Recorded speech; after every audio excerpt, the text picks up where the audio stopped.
Welcome to Business Innovators Radio, featuring industry influencers and trendsetters sharing proven strategies to help you build a better life right now. Today we have a great guest for you. We have Stephen Rozenberg, president of Empire Industries Property Management. Stephen's been involved in real estate since 2002, and he's owned and helped manage large apartment complexes. And he personally owns several of his own investment homes with his partner, Pete. And Steve is an airline pilot based out of Houston, Texas, for a major airline and flies mostly international routes on the Boeing 787 airplane. Because of his background in aviation and working for such a large company, his knowledge and experience in processes and systems has helped play a vital role in making Empire Industries what it is today. All right, Steve, thanks a lot for joining us today. I appreciate you taking the time to share your expertise with the audience, our followers. Let's just get right into it.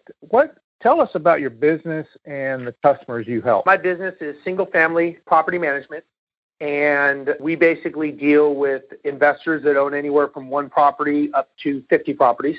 Our basic business model and business goal is to be the successful business engine around their investment dreams, meaning they buy an investment property, we make sure that it functions like a business, we make sure that it's successful, we make sure that it's profitable, and most importantly, we make sure that they are not getting litigious and getting sued. When you say investors, that's a broad term. You probably got all kinds of different investors, people that have jobs or people that are working in corporate America. Could you go into a little bit more of that, who those people are? Sure. The average investor, believe it or not, 50% of all people that buy single-family homes, normally as an investment property, are first-time investors. So the average person that buys a property owns anywhere between 1 and 3 single-family rental homes. So a lot of people think that to have a property management company or to have rental properties, you have to have this extra cash that's just flowing out of your pockets and you want to do something with it. And that's really not the case.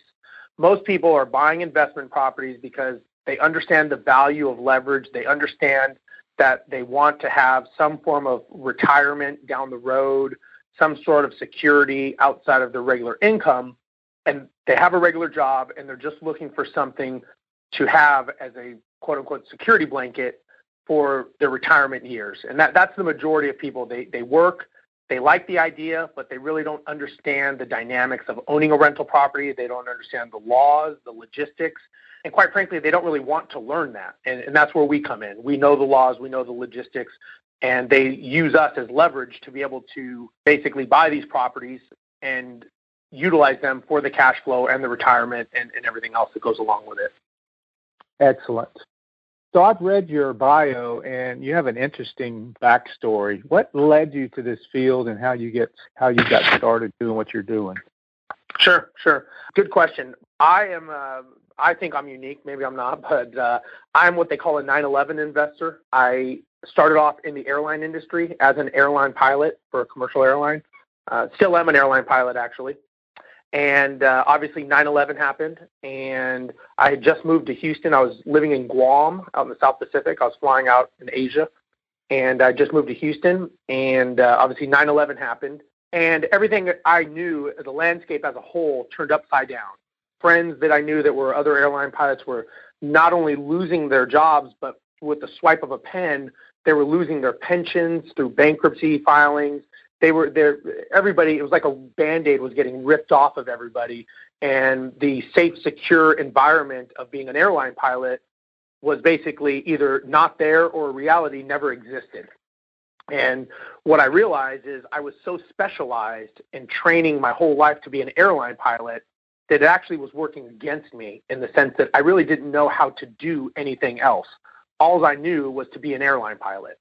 And what I realized was the more focused and specialized that I was, really the more imprisoned I was into having that one job. And if that one job disappeared, like it was happening after post 9/11, I was going to be like everybody else with no other skills except to maybe fly a commercial airliner along with 40 other people that were out of jobs that had no way to support their family. And I knew a lot of guys that were in their late 50s, early 60s, even post-retirement, they're already retired.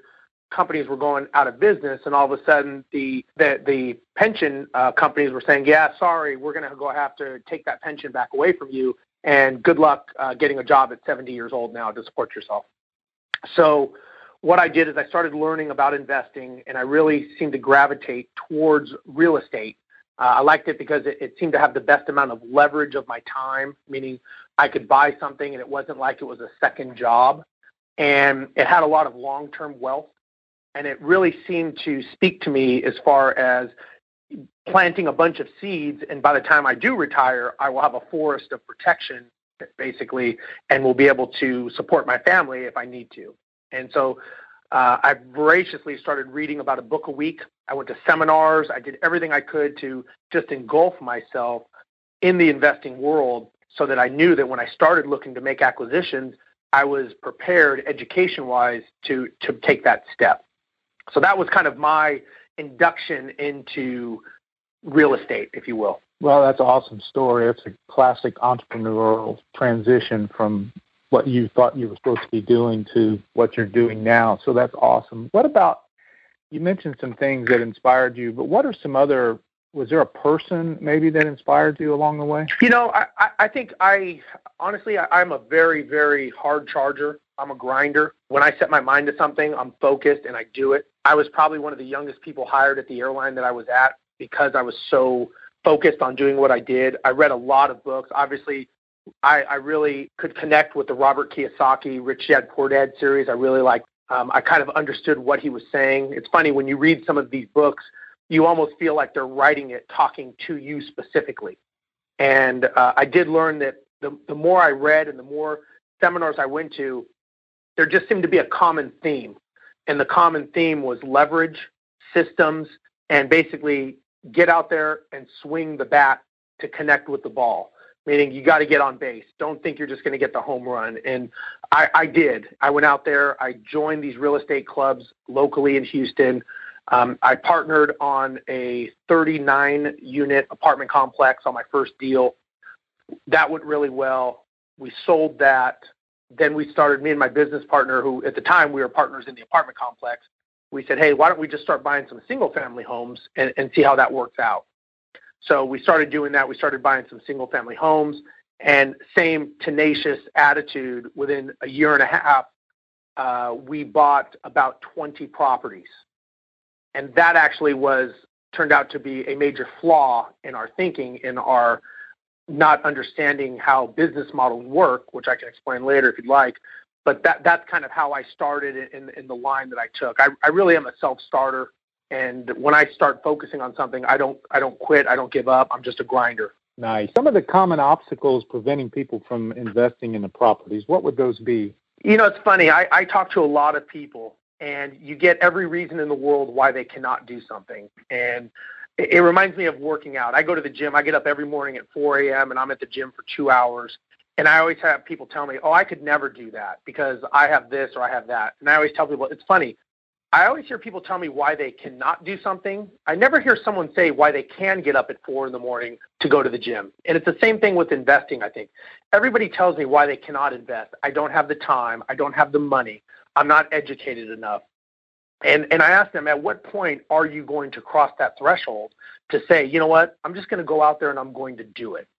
And I think a lot of people, it reminds me of, you know, if anyone's ever played any kind of contact sport, before you get that first hit, when I used to play football in college, before you get that first hit, you have butterflies in your stomach. Same thing when you do your first deal.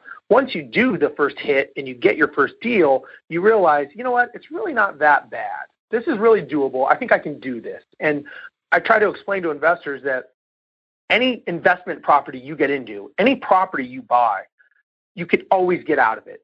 Can you lose money? Absolutely, you could lose money. And to me, that's a lesson that you learn, that you will probably never make that same mistake again. But more importantly, you learned a valuable lesson because you took action. And taking action, even if it's the wrong action, is better than just sitting on the couch talking about it. You've basically, with your company, you've eliminated some big pitfalls with owning rental property. Can you describe some of those pitfalls that you've eliminated? Absolutely, absolutely. And just to give you a little background on my company, the way that my company was even started was because we needed some management for our 20 units at the time. And we started searching for management companies. And the biggest red flag that we personally saw was that none of these companies actually owned any investment properties themselves. So after 3 months of interviewing different companies, at least at the time, we were more dismayed thinking this isn't going to work because we couldn't find anyone that we thought was a good fit, which is why we created our own company and purely for self-preservation. There was no other reason that we did it except for the fact that we wanted to preserve our portfolio of homes. And what happened is because we looked at it as investors and we looked at it as a business, not a hobby, we started fixing and putting policies and procedures in place to give us the success that we thought we could obtain. And what happened is after that, knowing people in the investment industry, knowing people at other real estate clubs, and people knowing us, we actually had people approach us and ask us, could you possibly manage my house? Because the problems you fix are the exact problems that I'm having with my rental homes. And goes back to your first question. The average investor is not this person that owns 50, 60 properties and does it full time. The average investor, people that have a 9-to-5 job and they want this on the side, they get into it, but then they realize there's a lot more to owning properties. There's rent collection, there's all these problems. And one of the things that people really can emulate and like about us is the fact that we are investors. We do walk that walk. We own properties. I know what it's like to talk to an investor and say, look, I've had properties stripped. I've had tenants skip out on me. It's not that bad. This is how you have to look at it. And they like the fact that we're talking to them as investors, not just a basic real estate agent that's never owned a piece of land or never had a mortgage due. So that a lot of these pitfalls that I have fallen into and I have climbed myself back out of, these are the things that we tell investors, look, we're not going to let you make the same mistakes that we made. We're going to help you avoid this. Sometimes it's with or without them. We try to explain to them, you don't know what you don't know. And a lot of times investors read a book or they do something. They talk to their aunt that owned a property back in the 70s, and that's what they're going to do. But obviously there's a lot of laws and regulations that govern rental properties that they never think of. And I know that because I never thought of it. I had no idea that the landlord is the highest sued in real estate. And the reason they're the highest sued is because they don't treat the property like a business. They don't know the laws. They don't know the regulations. And they just think they can wing it off of their gut. And that's where we step in to say, look, this is a business. You are governed by fair housing, discrimination law. Here in Houston, it's Texas Property Code, eviction law, IRS for security deposit, mingling of funds. There's a lot of things governing you. Tenants have a lot of rights. And our job is to make sure that we don't infringe on the tenant's rights. And our job is to also make sure that the owner is running a profitable business that is successful for them. Big problem solver. Could you describe someone that you've actually helped? Sure. A perfect example is one of our first maybe 40 or 50 clients when we first started doing this. He was an investor. He worked in the oil business. He got transferred to Saudi Arabia. He owned, I believe it was 12 properties, and he was done. He was fed up. He didn't know what to do. Nobody would help him. Because he was overseas, he was just getting the runaround by other management companies and realtors. And, they would take his money. They wouldn't do the job. They wouldn't lease the property, all that stuff. So we said, hey, look, let us go and look at the property. We're going to tell you what we think is going on and what we think is wrong. We went to this one property. We saw the problems. We said, look, if this was my house, this is what I would do to fix it. And he said, you know what? Just do it. Just get it done. So he ended up giving us all of his properties to manage. And he ended up shortly after, just thanking us to the world because he said, without you guys, I was done. I was selling the portfolio. I didn't want to have anything to do with this. This was nothing but a headache.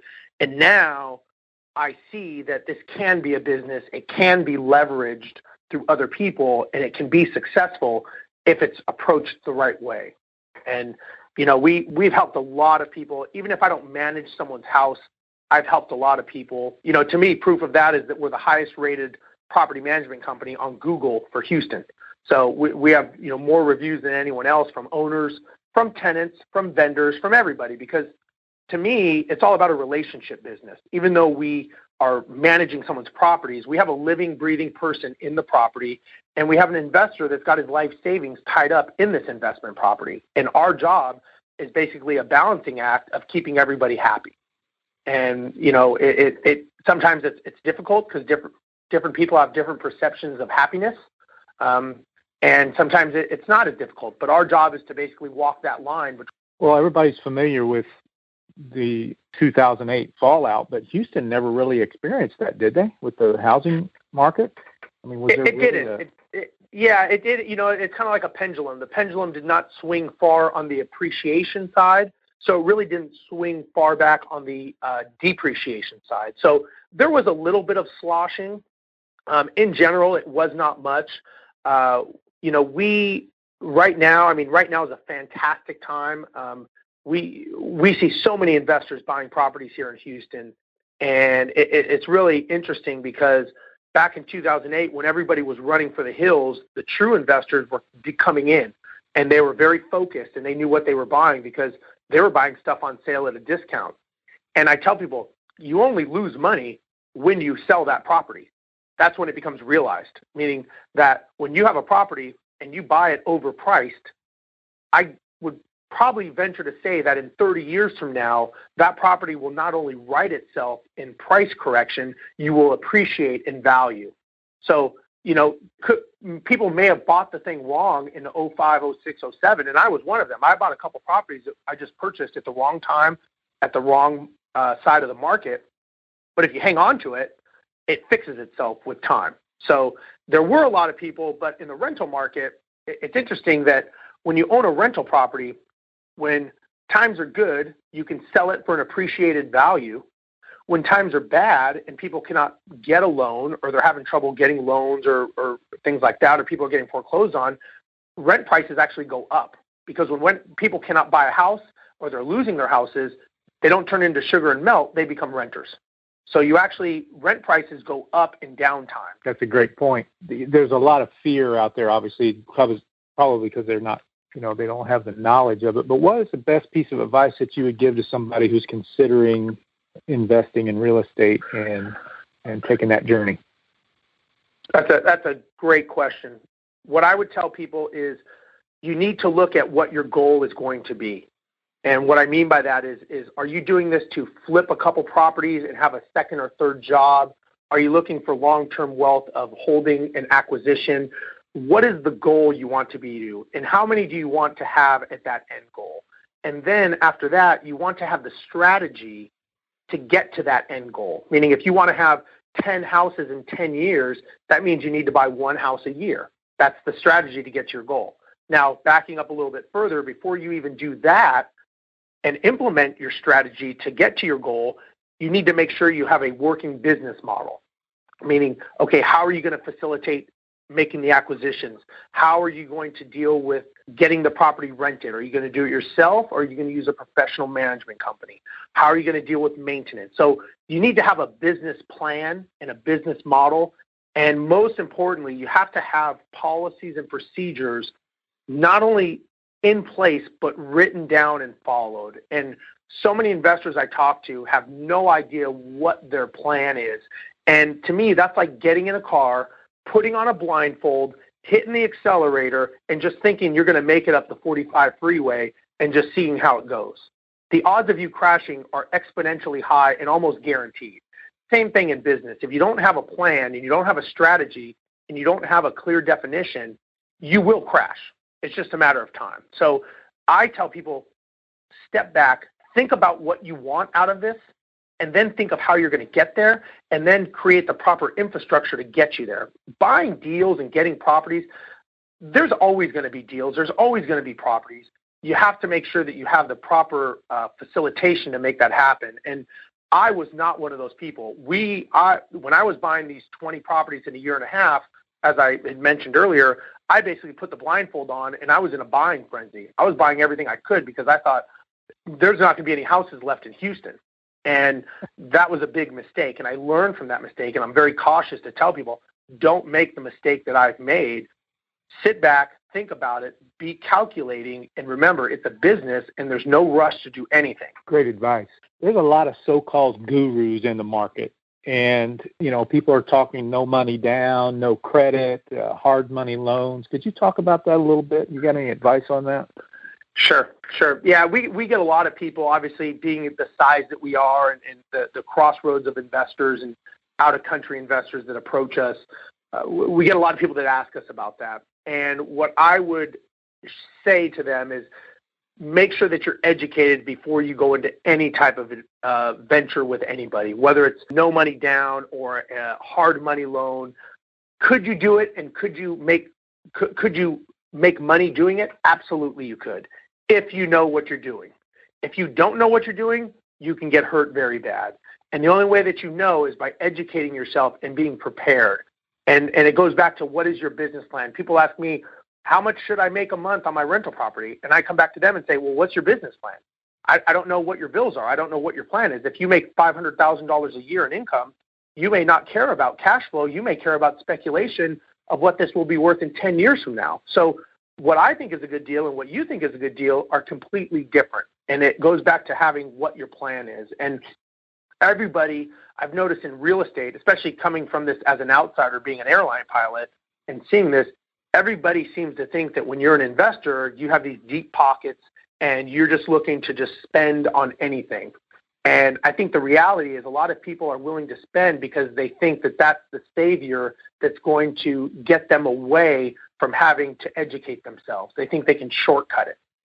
And normally, sometimes it works. I mean, there's some people that have gotten lucky and have done that, but the majority of people end up getting bitten because they didn't prepare and they weren't prepared for it. They didn't practice it, and they ended up getting hurt. One of the benefits of working with you would be, mention a couple things. Why would be a good choice to work with you guys to manage properties? I think the best thing I could say is the power of leverage. Just like on a football team, you don't have one person that is the quarterback, the linebacker, the wide receiver. You have a team. And in real estate, you have to have that team concept as well. And I personally know our company manages about 500 houses here in Houston currently, and I have a staff of 15 people. I have maintenance people, I have accountants, I have a certified property manager, I have second-tier property managers, maintenance reps. I have everything. So to me, in order to do all of those things, you have to have the team. I don't want to learn about accounting personally. I hire the people that does that. That's a form of leverage. Same thing when you have a property. I tell people, where's your time better spent? The one problem I think investors do not understand is that they don't understand the power of what their time is worth. They would rather drive around and collect rents and not value their time than to go out and find a better deal and make your money when you sign that contract. And if you leverage, for me to drive around and do that doesn't make sense. For me to have a system set up where the tenants can pay their rent online, I can leverage that system. It doesn't make sense for one property, but with 500 properties, it makes sense.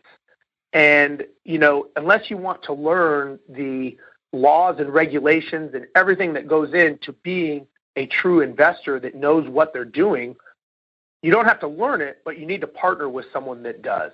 And that's where we come in. We are their leverage, basically. I've been on your website, and I know you've got a lot of content and videos there, but where can they get some more information about how to get involved with you and have your firm help them out? Sure. They can go to my my website, which is www.empireindustriesllc.com. If they'd like, they can email me personally, steve@empireindustriesllc.com. I'd be more than happy to talk to anybody about some of their obstacles or challenges that they're having that I could maybe give my perception. I always tell people I did not have anybody to help me when I was learning to invest. And if I can pay it forward and if I can help other people avoid those mistakes by giving a little bit of advice, it normally is, so far to date, it has come back to me many, many fold over. And if I can do that for someone else and help them, I would be more than happy to share my experiences. You've given a lot of great advice there, Steve, and I want to thank you for joining us today and sharing your expertise with our audience. We really appreciate it. Thank you very much. I appreciate your time.